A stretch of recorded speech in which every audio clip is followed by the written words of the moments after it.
I am demonstrating how to use the smart steamer. I've got the water to the minimum line. Here is your bottom portion. I'm gonna add some chicken breast.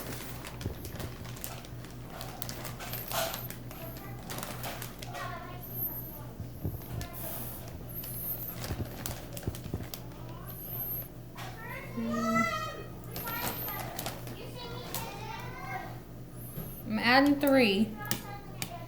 And I'm gonna season them with some Italian garlic.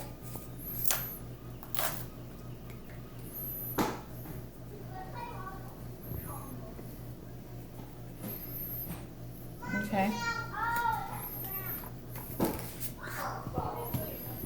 Now, in my top tray, I have some diced sweet potatoes I'm gonna put on top. I'm gonna put my lid on top, and I'm gonna go to the microwave.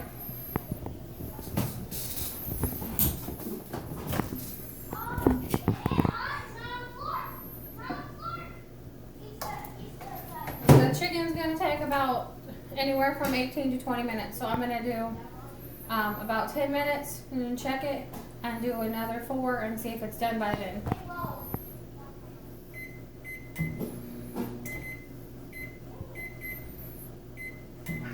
So I'll show you what it looks like when it's done.